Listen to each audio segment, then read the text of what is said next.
Assalamualaikum warahmatullahi wabarakatuh. Selamat pagi anak-anakku dimanapun kita berada. Alhamdulillah pada kesempatan kali ini kita akan membahas submateri yang terakhir dari materi persamaan dan fungsi kuadrat. Apa itu submateri terakhir? Yaitu membahas bagaimana menyusun fungsi kuadrat.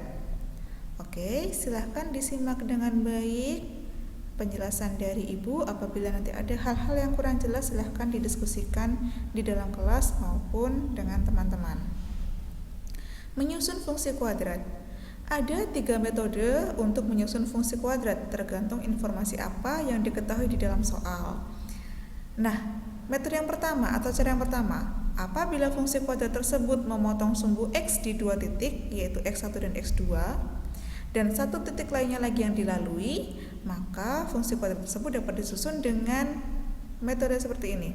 Fx sama dengan A dikali X dikurangi X1 dikali X dikurangi X2.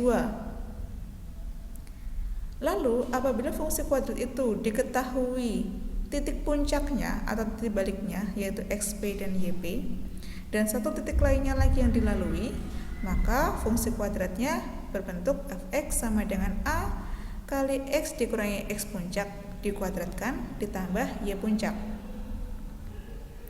Dan yang ketiga, apabila grafik fungsi kuadrat tersebut melalui 3 titik, maka masing-masing titik disubstitusikan ke bentuk umum persamaan kuadrat, kemudian diperolehlah 3 persamaan linear dalam 3 variabel. Lalu kita cari nilai A, B, dan C dengan metode eliminasi atau substitusi seperti yang pernah kita pelajari pada materi sebelumnya, sistem persamaan linear 3 variabel.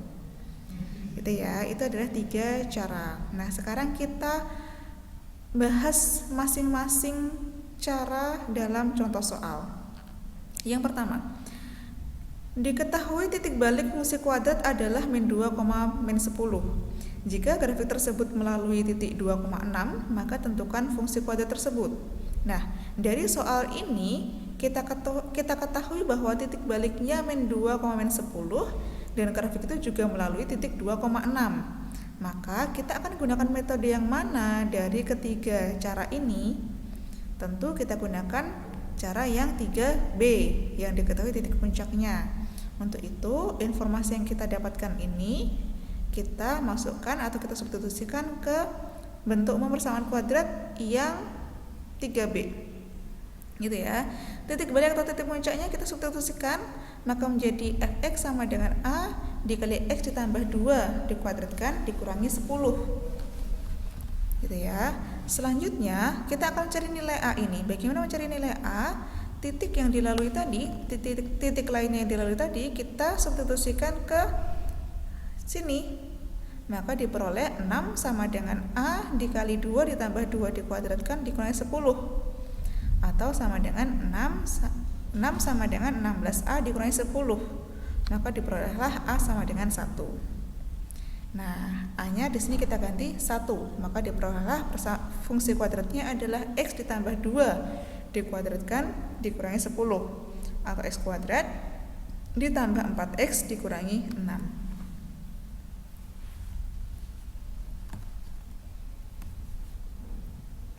Contoh yang kedua, kurva parabola memotong sumbu X di titik min setengah, 0 dan min 3,0. Tentukan fungsi parabola tersebut jika melalui titik min 1,2. Nah, dari informasi di dalam soal ini kita ketahui bahwa grafiknya memotong sumbu X di 2 titik, ini dan ini, dan melalui 1 titik lainnya lagi. Untuk itu kita gunakan metode yang 3A, metode yang A untuk menyelesaikan fungsi kuadratnya. Nah, memotong sumbu X di titik min setengah, 0 dan min 3,0. Maka kita masukkan ke rumus ini. Fx sama dengan A kali X ditambah setengah dikali X ditambah 3. Lalu, untuk mencari nilai A ini, kita masukkan min 1,2. Min 1 menggantikan nilai X dan 2 menggantikan Fx atau Y.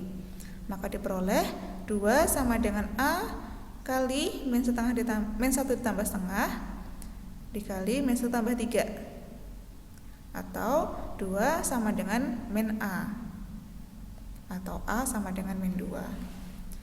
Nah, setelah ketemu nilai A, kita substitusikan lagi ke sini.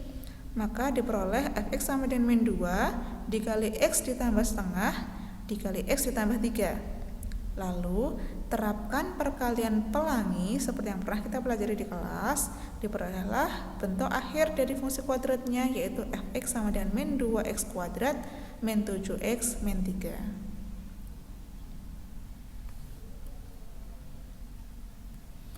Selanjutnya, contoh yang terakhir.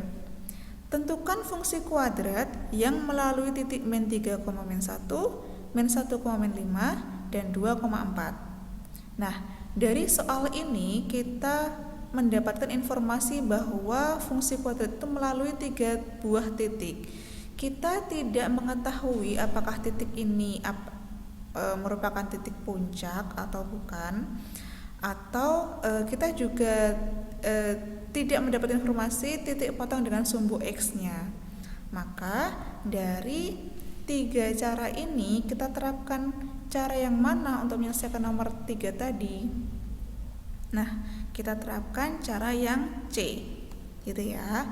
Masing-masing titik kita substitusikan ke bentuk umum persamaan kuadrat, bentuk umum fungsi kuadrat, kemudian kita selesaikan dengan metode eliminasi atau substitusi. Oke ya, grafik tersebut melalui titik min 3, min 1, min 1, min 5, dan 2,4. Kita substitusikan ke bentuk umum fungsi kuadrat. Ini fx sama dengan ax kuadrat ditambah bx ditambah c. Untuk titik min 3, min 1, kita substitusikan ke sini, maka min 3 menggantikan x dan min 1 menggantikan fx atau y. Diperolehlah persamaan linear, yaitu 9a dikurangi 3b ditambah c sama dengan min 1. Kemudian titik min 1, min 5 juga disubstitusikan, maka diperoleh A dikurangi B ditambah C sama dengan min 5. Kemudian titik 2,4 juga disubstitusikan ke fungsi kuadrat, diperoleh persamaan linear 3 variabel, 4A ditambah 2B ditambah C sama dengan 4. Nah, persamaan 1 dan 2 ini kita eliminasi, diperoleh 8A dikurangi 2B sama dengan 4, atau 4A dikurangi B sama dengan 2. Kita anggap sebagai persamaan ke-4. Kemudian dari persamaan kedua dan ketiga kita eliminasi, maka diperoleh min 3A dikurangi 3B sama dengan min 9. Sama-sama kita sederhanakan, maka menjadi A ditambah B sama dengan 3. Lalu persamaan 4 dan 5 ini kita eliminasi lagi, kita hilangkan B-nya, kita eliminasi B-nya, diperoleh A sama dengan 1. Setelah ketemu A sama dengan 1, kita substitusikan lagi ke persamaan ke-5, maka diperoleh nilai B sama dengan 2. Kemudian dari A dan B kita cari nilai C, diperoleh C yang sama dengan 4. Oke ya. Setelah ketemu nilai A, B, dan C, kita substitusikan ke sini, maka fungsi kuadratnya menjadi x kuadrat ditambah 2x dikurangi 4. Ini ya. Oke.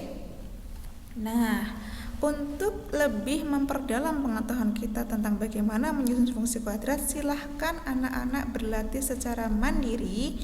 Latihan mandiri ke-6.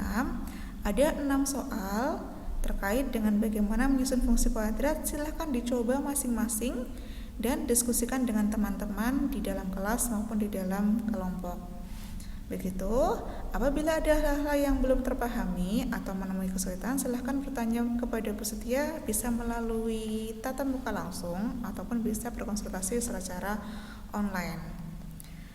Begitu, terima kasih atas perhatian anak-anak sekalian. Semoga kita dapat mempelajari ini dengan mudah. Semoga kita dimampukan untuk dapat menyelesaikan setiap tahapan pembelajaran kita. Yakin matematika pasti bisa. Wassalamualaikum warahmatullahi wabarakatuh.